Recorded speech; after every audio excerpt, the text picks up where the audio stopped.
बात वक्फ कानून के विरोध में बंगाल में हुई हिंसा की करते हैं। पश्चिम बंगाल में वक्फ कानून पर बवाल है। मुर्शिदाबाद में हिंसा के बाद एक्शन वहां पर लगातार जारी है। कल मुर्शिदाबाद के जंगीपुर में हिंसा हुई थी और यहां पर इंटरनेट सेवाएं बंद की गई है। जंगीपुर में यहां 2 इलाकों में धारा 163 लागू कर दी गई है। वक्फ कानून जो कि लागू हो गया है, नोटिफिकेशन कल जारी कर दिया गया सरकार की तरफ से। और इस बीच पश्चिम बंगाल से खबर वहां पर किस तरीके से बवाल हुआ है इस कानून को लेकर। मुर्शिदाबाद में कई जगहों में हिंसा की तस्वीरें सामने आई, कई जगहों से, और एक्शन भी लगातार चल रहा है। कल मुर्शिदाबाद के जंगीपुर में हिंसा हुई थी जिसकी तस्वीरें आप देख रहे हैं। वहां पर एहतियातन इंटरनेट सेवाएं बंद कर दी गई हैं और साथ ही 2 इलाकों में कहा जा रहा है 163 जो BNS की धारा है उसको लागू कर दी गई है। वक्फ कानून पर बवाल पश्चिम बंगाल में अलग अलग हिस्सों में इस तरीके से प्रोटेस्ट करते हुए लोग दिखाई दिए, लेकिन हिंसक जो तस्वीरें हैं वो मुर्शिदाबाद से सामने आई। 2 इलाकों में यहां पर एहतियात के तौर पर कहा जा रहा है कि धारा 163 लागू कर दी गई है और इंटरनेट सेवाओं को भी बंद कर दिया गया है। बहुत बड़ी संख्या में लोग यहां पर सड़कों पर उतरे इस कानून का विरोध करने के लिए, और वहां पर किस तरीके से आगजनी की गई, पथराव वहां पर किया गया। पुलिस पर भी कई जगहों पर हमले हुए हैं। पुलिस मामले को शांत करने की कोशिश कर रही थी, लेकिन पुलिस पर ही लोगों ने पथराव शुरू किया। कई इलाकों में ये भी जानकारी वहां से सामने आई। गाड़ियों को आग के हवाले कर दिया। गाड़ियों में आगजनी वहां पर किस तरीके से हुई, आग की लपटें आप देख रहे हैं। वक्फ कानून का विरोध देश के अलग अलग हिस्सों में लगातार जारी है और ये पश्चिम बंगाल की तस्वीरें आप देख रहे हैं। पत्थर बरसाते हुए लोगों की ये तस्वीर। अब इन्हीं तस्वीरों के माध्यम से पुलिस ये कह रही है कि जांच पड़ताल की जाएगी और किसी को भी बख्शा नहीं जाएगा। जो भी उपद्रवी हैं, जिन्होंने उत्पात मचाया, उन सभी को गिरफ्तार किया जाएगा। इन फुटेज की मदद से पुलिस जांच अपनी बढ़ाएगी। पत्थर बरसाते हुए और वहां पर आगजनी करते हुए लोग जो कैमरे में कैद हुए हैं, उन सभी पर एक्शन होगा, ये बात कही गई है पश्चिम बंगाल सरकार की तरफ से भी और प्रशासन की तरफ से।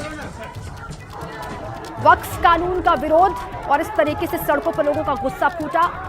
इस कानून की वापसी की मांग की जा रही है। मुस्लिमों के साथ भेदभाव होगा इस कानून के लागू होने से, ये मुस्लिम समुदाय की ओर से कहा जा रहा है।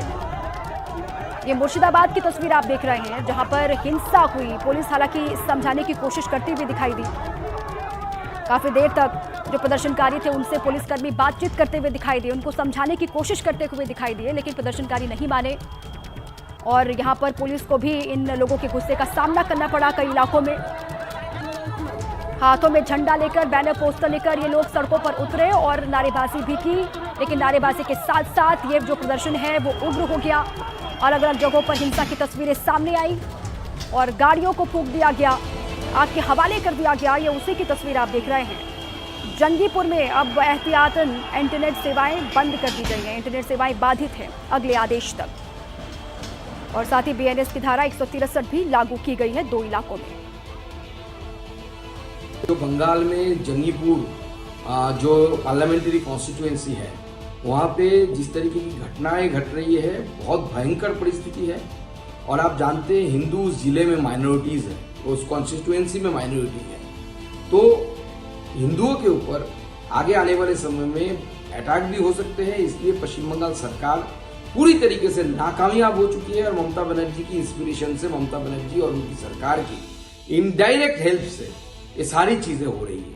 और ये किया जा रहा है कि जो 26,000 नौकरी का जो करप्शन के जो केसेस है, इससे दृष्टि घुमाने के लिए यहाँ से लोगों की कंसंट्रेशन चली जाए और दूसरी इशू सामने आ जाए, इसलिए ममता बनर्जी की तरफ से ये कोशिश की जा रही है। जब CAA का कानून बना था उस समय भी इन उपद्रवियों को देखकर ममता बनर्जी ने पुलिस को चुप रखकर ऐसे घटनाएं घटाई थी और पोलराइजेशन करने के लिए और करप्शन से दृष्टि घुमाने के लिए ममता बनर्जी की पुलिस द्वारा इस तरीके के काम हो रहे हैं। अब इस बवाल पर सियासत भी लगातार जारी है। इसी बीच पश्चिम बंगाल के राज्यपाल ने मुर्शिदाबाद में हुई हिंसा की कड़ी निंदा की है। राज्यपाल ने कहा कि अशांति फैलाने की कोशिश बर्दाश्त नहीं की जाएगी। राज्यपाल ने ममता सरकार से रिपोर्ट मांगी है। मुर्शिदाबाद में जो हिंसा हुई उस पर पश्चिम बंगाल के राज्यपाल बेहद सख्त दिखाई दे रहे हैं। उन्होंने कहा है कि ममता सरकार इसको लेकर रिपोर्ट पेश करे और जो अशांति फैलाने की कोशिश कर रहे हैं उनको बर्दाश्त नहीं किया जाएगा। ये राज्यपाल की ओर से बात कही गई है। वक्फ कानून को लेकर जो अलग अलग इलाकों में मुर्शिदाबाद की हिंसा हुई, उस पर एक और राजनीति लगातार चल रही है। ममता सरकार पर सवाल उठा रही है बीजेपी, टीएमसी को घेर रही है। इस बीच में राज्यपाल की ओर से भी ये बात कही गई कि अशांति फैलाने की कोशिश बर्दाश्त नहीं की जाएगी और साथ ही राज्यपाल ने ममता सरकार से भी रिपोर्ट तलब की है, रिपोर्ट मांगी है इस हिंसा को लेकर। तो वहां पर हिंसा किस तरीके से भड़की उसकी पूरी जानकारी, राज्यपाल सख्त हो गए हैं इसको लेकर। भारत की संसद यानी देश की जनता ने इस वक्फ बिल को पारित किया है, ये उनकी ओर से बात कही गई है। अशांति फैलाने का कोई भी प्रयास बर्दाश्त नहीं किया जा सकता है, इसे सख्ती से रोका जाना चाहिए। ये सीवी आनंद बोस जो कि राज्यपाल है पश्चिम बंगाल के, उनकी ओर से कहा गया। हाल ही में श्री रामनवमी का उत्सव शांतिपूर्ण रहा, जो साबित करता है कि बंगाल के लोगों में सद्भाव है और इस सद्भाव को नष्ट करने के किसी भी प्रयास को मजबूती से रोका जाना चाहिए, ये कहा जा रहा है उनकी ओर से। और ममता सरकार से उन्होंने रिपोर्ट भी मांगी है जो हिंसा हुई है वहां पर। मुर्शिदाबाद के अलग अलग इलाकों में हिंसा और इस पर राज्यपाल सख्त, सीवी आनंद बोस की ओर से जो बातें कही गई हैं, जो पश्चिम बंगाल में सद्भाव को नष्ट करने की कोशिश कर रहे हैं, उनको बर्दाश्त नहीं किया जाएगा। और अब इस पूरे ही मामले को लेकर पश्चिम बंगाल की टीएमसी सरकार से, ममता सरकार से राज्यपाल ने रिपोर्ट मांगी।